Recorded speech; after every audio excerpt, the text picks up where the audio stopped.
It happened at the barbecue. The same annual barbecue I planned, paid for, and worked my ass off to make perfect. The one with 3 rented grills, custom tents with our family crest, a full sound system, and catering for over 60 people. The one where I showed up at 6 a.m. to make sure the ice arrived on time. The beer was cold, and the porta potties were placed where Mom wouldn't smell them from her hydrangeas. My name's Jake. I'm 33, divorced, no kids, work in IT, and apparently, unbeknownst to me until that cursed afternoon, I'm the background character in my own damn family. The party had been going on for about 4 hours. Everyone was drunk, sweaty, and full of brisket. That's when Dad stood up on the wooden deck, glass of bourbon raised, and tapped the mic like he was delivering the State of the Union. Family, listen up. People quieted down, mostly out of habit. When Dad speaks, we listen. Military vet, old school Southern type, still believes in legacy and firstborn duty and all that crap.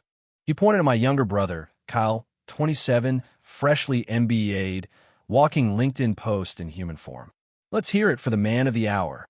Polite clapping followed. I was mid-beer and didn't even look up until I heard what came next. Son, Dad said, voice thick with emotion. You've made us proud. Graduated top of your class. Got that startup internship. And now, you're going to Tokyo. People gasped. My mom clasped her hands like we'd won the lottery. Kyle looked confused. Or maybe that smug smile never really leaves his face. Dad continued. First class. 5-star hotel. 1-week stay. All expenses paid. From your family. At first, I smiled. I figured it was a joke, or maybe something Dad put together with frequent flyer points. Then he turned his eyes to me. Jake, mortgage is due Monday. $2,600. Handle it like a man. The laughter died in my throat. The beer suddenly tasted like ash. You know that feeling when everyone's looking at you, but pretending they're not? Like they're afraid you'll ruin the moment if you react too loudly? That was me. I swallowed and stood up slowly. Why do I pay while he gets vacations? Dad didn't miss a beat. Because he's the future of this family. It took everything in me not to launch the plate of ribs I was holding at his smug, bourbon-slick face. Kyle just shrugged. Hey, Mun, you said you didn't want to go anywhere this year. Because I was drowning in bills. Because I took on the family house when Dad retired and couldn't afford the payments anymore. Because Kyle still lives rent-free at their pool house and acts like he invented entrepreneurship. Mom chimed in with, now don't ruin the moment, honey. I said nothing. Just sat down, pulled out my phone, and texted one line, confirming account closure and transfer. Send the file. Then I hit send on something I'd been editing for 4 months. Something I never thought I'd actually use. But in that moment, everything shifted. I bet you're wondering what I sent. Let's rewind a bit. Because for you to understand the depth of what was stolen from me, you have to know what I built, why I gave up, and how long they've been planning to cut me out. It didn't start at that barbecue. It started 10 years ago with a lie, a bank account, and a promise Dad never intended to keep. You'd think when your dad asks you to help out the family, it comes with mutual respect, or at the very least, some sense of reciprocity. But in our house, help out was code for carry the load while Kyle plays king. Let me take you back 10 years when I was 23, just out of college, barely into my first real job, and trying to escape the emotional minefield of my parents' expectations. Dad had just early retired from his second career as a logistics manager. The family house, a creaky, 3-story colonial with a cracked foundation and a roof that leaked in 5 places, was about to go into foreclosure. I remember sitting at the dining room table, the air thick with cigar, smoke, and desperation. Dad looked me dead in the eye and said, Jake, if you take over this mortgage, this house will be yours someday. It's your inheritance, your legacy. I was dumb enough to believe him. I took over the mortgage. I paid for the plumbing, the roof, the HVAC, the property tax increases when the school district lines shifted. I mowed the lawn, cleared gutters, and funded every major repair, even when I could barely afford it. Meanwhile, Kyle was still in college, getting tuition gifts from Dad and spending summers abroad networking while I was sweating my ass off in crawl spaces trying to fix burst pipes. At 25, I moved into the guest room because I couldn't afford rent anywhere else. Kyle came home that same year and claimed the finished basement as his entrepreneur space. I overheard him on a phone call telling someone, yeah, my parents let me run my startup from their private estate. Private estate, my ass. I stayed quiet for years because that's what I was trained to do. Be useful. Be dependable. Be invisible. When I brought up the disparity, the fact that I was funding the very house Kyle bragged about, while he contributed nothing, my mom would say, he's still figuring it out. And when I pushed Dad on the promise of the house being mine, he said, you don't do things for the reward, Jake. You do them because they're right. Right? Like it was right for him to co-sign on Kyle's sports car while I was driving a rusted Civic with a broken AC in Texas heat. The real slap came 3 years ago when I suggested we finally formalize things. I just turned 30 and I wanted to refinance the house in my name officially. Dad shut that down real fast. No need for paperwork, son. We're family. That house will always be yours. Except it wasn't. Not legally. The deed still had Dad's name. He said putting me on it complicated taxes. I knew then something was off, but I didn't want to believe he'd screw me over. Then last year, I found out Kyle had been telling people he was going to inherit the house. One of his friends slipped up at a barbecue and thanked him for hosting. I confronted Dad. He just smirked and said, don't get territorial, Jake. It's just a house. Just a house. It was my financial lifeline. My reward for 10 years of backbreaking responsibility. My future. So, I started preparing. Quietly, I gathered every invoice, every payment receipt, every text where Dad asked me to front a little cash until next month. I documented it all. I opened a secret savings account. I stopped paying into the joint emergency fund Kyle dipped into regularly. Then I started editing a file. A very long, very detailed file. Think, accounting logs, scanned receipts, photo evidence, correspondence, all time-stamped, annotated, and organized into chapters. I called it the ledger.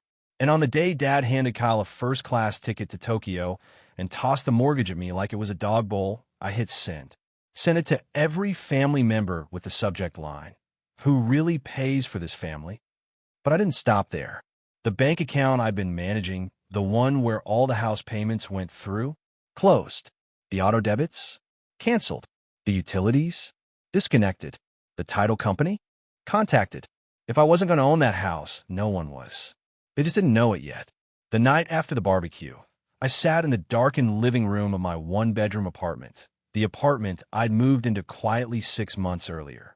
Not even Mom knew I'd moved out of the family house. I told them I was staying with a friend while the bathroom gets remodeled. Truth was I was done living in that house the moment Kyle moved his crypto bros into the basement and started calling it the think tank. They ate all the food, never flushed, smoked weed in the living room, while Mom lit cinnamon candles like that would somehow neutralize the stench. I spent 6 years living in that house alone with my parents. 6 years carrying it. But in the last year, it became a frat house with a casserole rotation.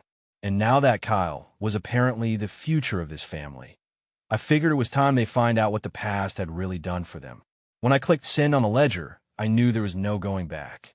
Within an hour, I started getting calls.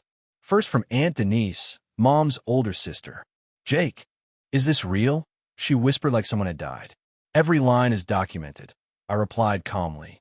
Every dollar I've spent since 2013. Every dime Kyle's borrowed from the house fund. Every excuse Dad made when I asked for legal proof of ownership.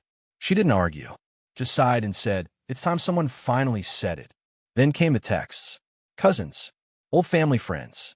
Even one of Kyle's exes. But the big bang came the next morning, 8:03 a.m. A group message. From my dad. You crossed the line, Jake. I can't believe you'd air family matters like this. We need to talk.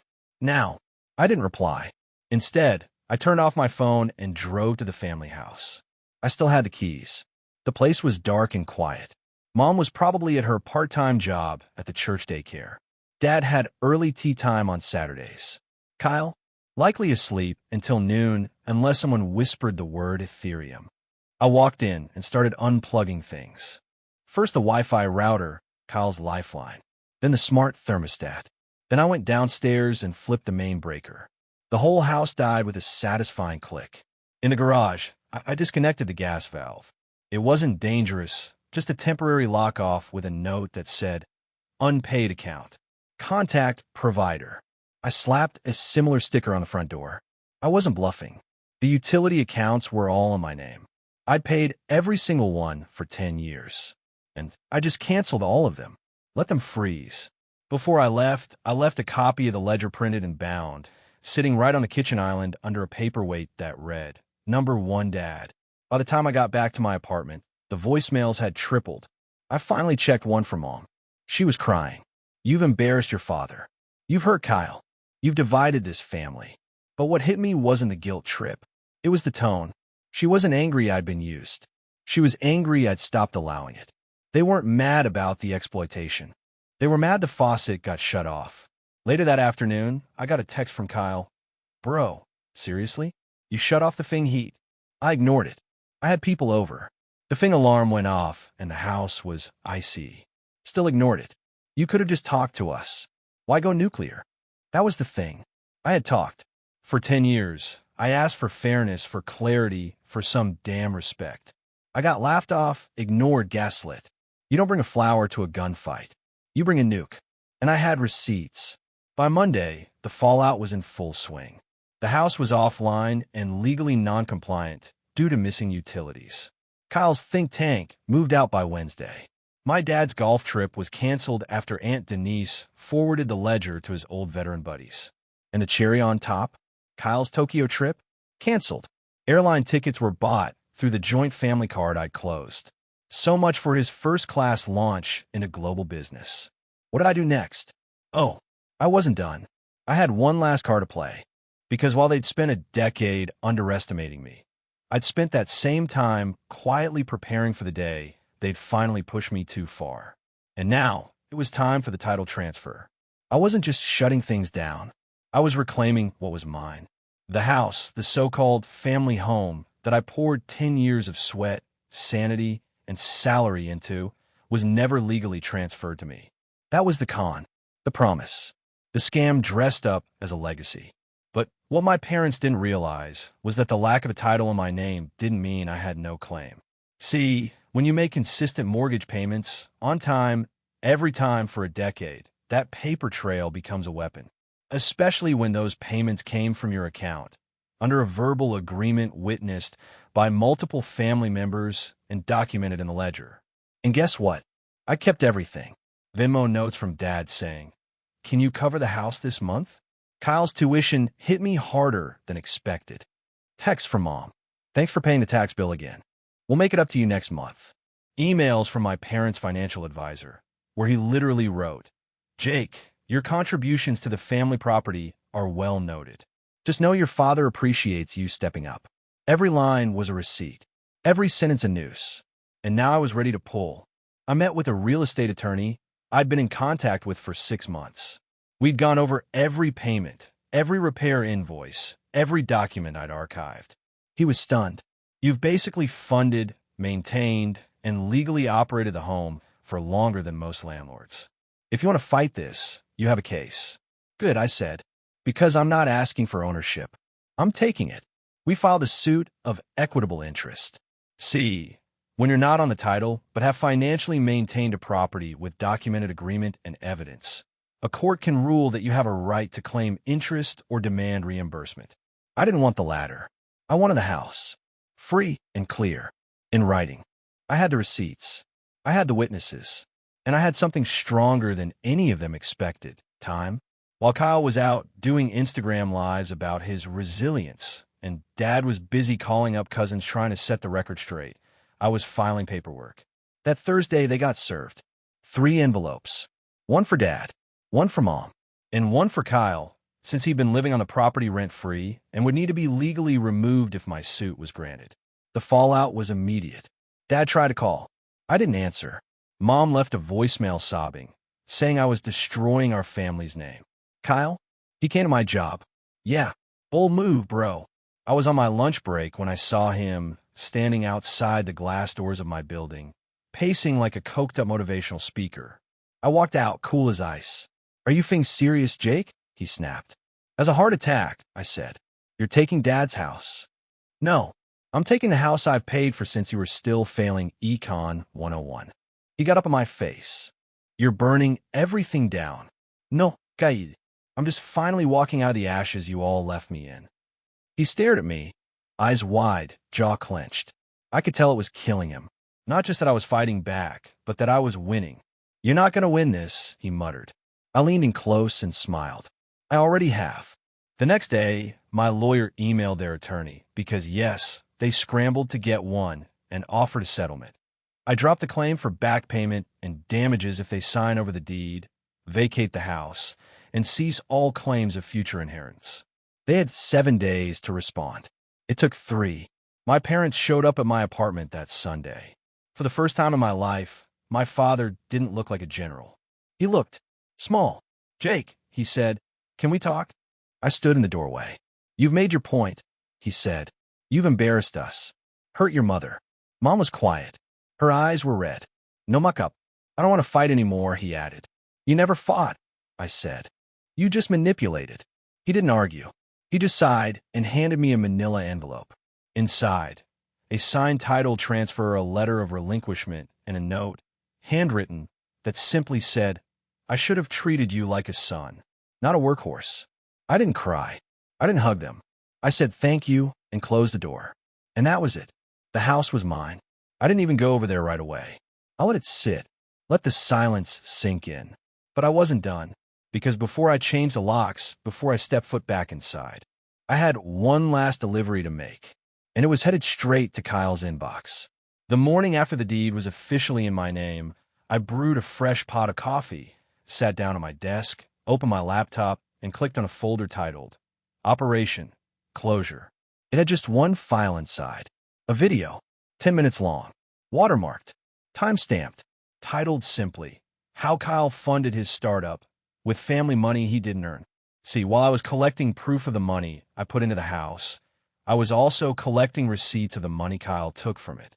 Credit card statements, Venmo logs, screenshots from his public investor updates, where he claimed he was self-funded. It was all lies. He used our family emergency fund, funded 90% by me, to bankroll his little crypto fantasies. I had screenshots of him bragging in group chats about liquidating family cash to cover a failed token launch. I had spreadsheets from Dad's old PC showing Kyle advance cover later. He never did. The total? Just shy of $34,000. He spent it on NFT art that's now worth pennies, a custom gaming PC, that Tokyo trip that never happened, and renting out a rooftop bar for his product launch. That was really just an excuse to party with girls from Tinder. I attached the video to an email with the subject line. Thought you might want this before you pitch again. Then I hit send. To Kyle's inbox. And to every investor he'd ever CC'd in one of his startup blasts. Nuclear. Precise. Untraceable. By noon, he'd taken down all his social media. By 4 p.m., I got a text from an unknown number. Just 2 words. You win. I didn't reply. I just closed my laptop and walked out onto the porch of my apartment, the one I was moving out of in 2 weeks. Because I had a house now. My house. It took me a week to go back. Not out of fear, but out of grief.